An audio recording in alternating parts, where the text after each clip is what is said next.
तो दोस्तों आज हम पढ़ने वाले क्लास 9 ज्योग्राफी का चैप्टर नंबर 3 जिसका नाम है ड्रेनेज। तो सबसे पहले हम ये जानते हैं कि आखिर ड्रेनेज का क्या मतलब होता है। तो ड्रेनेज का सीधा सा अर्थ होता है river system of an area, मतलब किसी भी एरिया के रिवर सिस्टम को हम ड्रेनेज बोलते हैं। नेक्स्ट आता है ड्रेनेज बेसिन।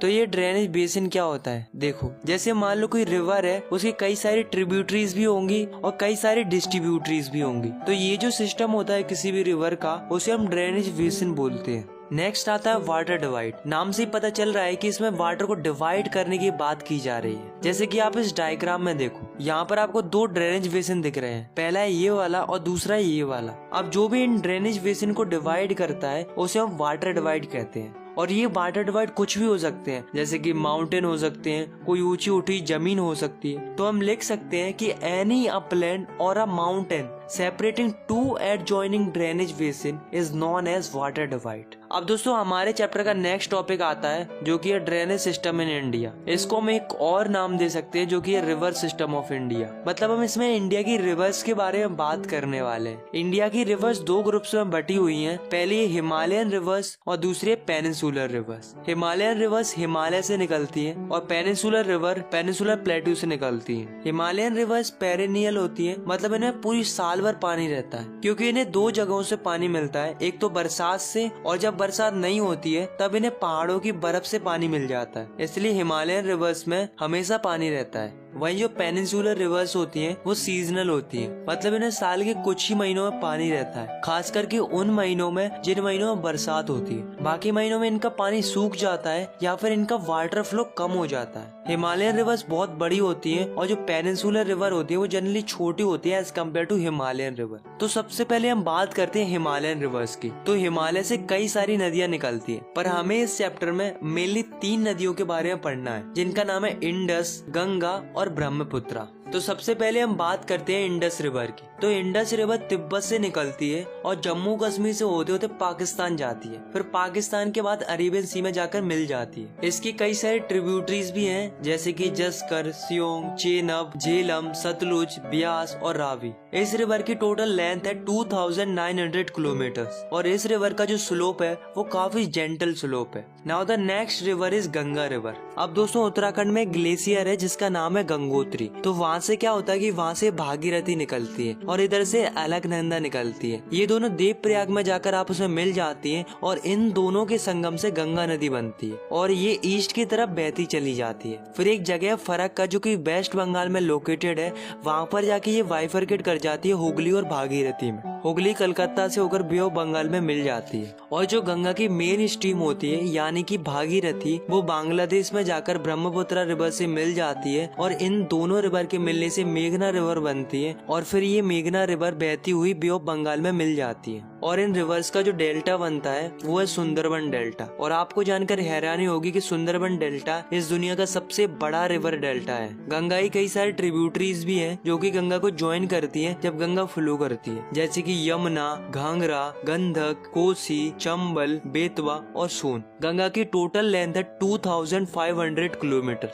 पूरे नॉर्थन इंडिया का एग्रीकल्चर गंगा नदी पर ही डिपेंडेंट है। अब अगली जो रिवर है वो है ब्रह्मपुत्रा रिवर। ब्रह्मपुत्रा रिवर तिब्बत से आती है, इसको तिब्बत में जाम्पू बोलते हैं। ये जो रिवर है वो हिमालय की ईस्ट की तरफ से बहना शुरू करती है और नामचा बरवा आते ही वहाँ से यू टर्न ले लेती है और एंट्री करती है अरुणाचल प्रदेश में। अरुणाचल प्रदेश में इसको दिहांग बोलते हैं और ये बहती बहती चली जाती है असम तक और असम में इसको ब्रह्मपुत्रा बोलते हैं और फिर ये बांग्लादेश में चली जाती है, वहाँ पर इसको जमुना बोलते हैं और फिर ये भागीरथी के साथ मिलकर बे ऑफ बंगाल में मिल जाती है। इसकी कई सारे ट्रिब्यूटरीज भी हैं, पर 2 ही मेन ट्रिब्यूटरीज हैं जो कि इसको ज्वाइन करती है अरुणाचल प्रदेश में। उनका नाम है दिबांग और लोहित। जब ये तिब्बत से आती है तब इसमें काफी कम पानी होता है और सिल्ट भी काफी कम होता है, क्योंकि तिब्बत वाला रीजन काफी कोल्ड और ड्राई रीजन होता है। पर जब ये रिवर हमारी इंडिया की ईस्टर्न पार्ट में एंट्री मारती है तब वहाँ पर इसका वाटर लेवल इंक्रीज हो जाता है और सिल्ट भी इंक्रीज हो जाता है, क्योंकि हमें पता है कि इंडिया के ईस्टर्न पार्ट में काफी ज्यादा बरसात होती है। ये जो रिवर है वो काफी ज्यादा रिवराइन आइलैंड फॉर्म करती है। अब दोस्तों हर साल क्या होता है कि जब रेनी सीजन आता है तब रिवर ओवरफ्लो करने लगती है, जिसकी वजह से असम और बांग्लादेश के लोगों को डिवास्टेशन का सामना करना पड़ता है। Now the next is peninsular river, मतलब हम इसमें उन रिवर्स के बारे में पढ़ेंगे जो कि इंडिया के पेनिनसुलर रीजन से निकलती हैं। इंडिया के पेनिनसुलर रीजन में ज्यादातर रिवर वेस्टर्न घाट से निकलती हैं और ईस्ट की तरफ फ्लो करती हैं, जैसे कि महानदी, गोदावरी, कृष्णा एंड कावेरी। और केवल नर्मदा और तापी दो बड़ी रिवर हैं जो कि वेस्ट की तरफ फ्लो करती हैं और एस्चुरीज बनाती हैं। तो सबसे पहले हम बात करते हैं नर्मदा रिवर की। तो नर्मदा रिवर मध्य प्रदेश के अमरकंटक हिल से निकलती है और वेस्ट की तरफ बहती चली जाती है, फिर गुजरात से होकर अरेबियन सी में मिल जाती है। नर्मदा रिवर अपने रास्ते में बहुत सारी अट्रैक्टिव लोकेशन बनाती है, जैसे कि धुआंधार फॉल्स और मार्बल रॉक्स। नेक्स्ट है Tapi river. Tapi river Satpura ranges से बहती है। ये जो रिवर है वो नर्मदा रिवर के पैरेलल फ्लो करती है और महाराष्ट्र और गुजरात से होकर अरेबियन सी में चली जाती है, बट इसकी जो लेंथ होती है वो छोटी होती है नर्मदा रिवर से। अब दोस्तों और भी कुछ छोटी छोटी रिवर्स हैं जो कि वेस्ट की तरफ फ्लो करती हैं, जैसे कि साबरमती, माही, भारतपूर्णा, प्रियार। अब हम बात करते हैं गोदावरी रिवर की। तो गोदावरी रिवर महाराष्ट्र के नासिक से शुरू होकर बे ऑफ बंगाल में चली जाती है। ये जो रिवर है वो इंडिया के पेनिनसुलर रीजन की सबसे बड़ी रिवर है। इसकी टोटल लेंथ है 1500 किलोमीटर, इसलिए इसे दक्षिण गंगा भी कहते हैं। अगर हम बात करें इसकी ट्रिब्यूटरीज की, तो इसकी ट्रिब्यूटरीज हैं Purna, Wardha, Pranhita, Manjira, Wainganga and Penganga. Now the next river is Mahanadi. तो महानदी छत्तीसगढ़ के हाईलैंड रीजन से निकलती है और उड़ीसा से होते होते बे ऑफ बंगाल में चली जाती है। इस रिवर की टोटल लेंथ है 860 किलोमीटर। अगली जो रिवर है वो है कृष्णा रिवर। कृष्णा रिवर महाबलेश्वर से शुरू होती है और बहते बहते बे ऑफ बंगाल में मिल जाती है। इसकी जो ट्रिब्यूटरीज है वो है तंगभद्रा, कोयना, घटप्रभा, मूसी एंड भीमा। इस रिवर की टोटल लेंथ है 1400 किलोमीटर्स। नेक्स्ट है Kaveri river. Kaveri river Western Ghat की ब्रह्मगिरी हिल से बहना शुरू करती है और तमिलनाडु के कुंडालोर से होकर बे ऑफ बंगाल में मिल जाती है। इसकी टोटल लेंथ है 760 किलोमीटर्स। अगर हम इसकी ट्रिब्यूटरीज की बात करें तो इसकी ट्रिब्यूटरीज हैं अमरावती, भवानी,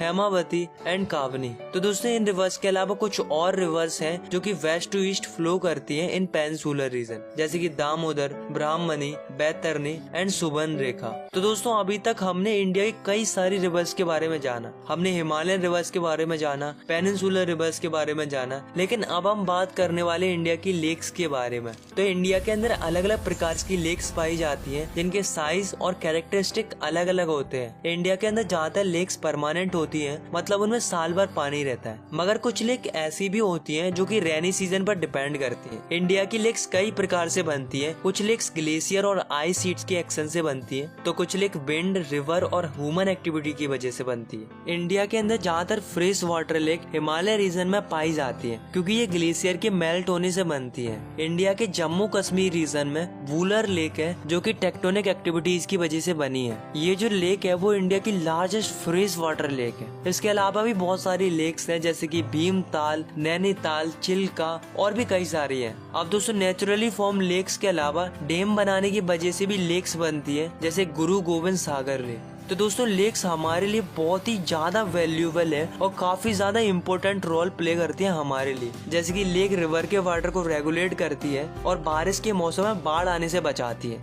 लेक की मदद से हम इलेक्ट्रिसिटी जनरेट कर पाते हैं by developing hydro power plant. Lakes अपने आसपास के क्लाइमेट को मॉडरेट करते हैं और एक्वाटिक इकोसिस्टम को भी मेंटेन रखते हैं। लेक्स किसी भी जगह की खूबसूरती को बढ़ाते हैं, जिसकी वजह से टूरिज्म को भी बढ़ावा मिलता है। लेक्स के अलावा रिवर्स भी हमारी इकोनॉमी के लिए काफी ज्यादा इम्पोर्टेंट रोल प्ले करते हैं, क्योंकि रिवर्स का पानी हम इरिगेशन के लिए यूज करते हैं, नेविगेशन के लिए इस्तेमाल करते हैं और हाइड्रो पावर जनरेशन के लिए भी इस्तेमाल करते हैं। लेकिन दोस्तों लोग अपने फायदे के लिए इन रिवर्स को बर्बाद कर रहे हैं। Domestic, municipal, industrial and agriculture के लिए पानी की डिमांड बढ़ रही है, तो लोग क्या कर रहे हैं, काफी ज्यादा क्वांटिटी में पानी निकाल रहे हैं नदियों से, जिसकी वजह से जो वाटर लेवल है नदियों का वो डिक्रीज हो रहा है। और जो इंडस्ट्रीज होती है उनका जो गंदा पानी निकलता है उसे सीधा नदियों में डाल दिया जाता है, जिससे हमारी रिवर्स पॉल्यूट होती जा रही है और पानी की क्वांटिटी भी डिक्रीज होती जा रही है। और ये गंदगी इतनी ज्यादा हो रही है कि रिवर्स अपने पानी को सेल्फ क्लींस भी नहीं कर पा रही है। तो इसके लिए हमें और हमारी गवर्नमेंट को इस पर ध्यान देना होगा, जिससे हमारी रिवर्स और लेक्स हमेशा साफ बनी रहे।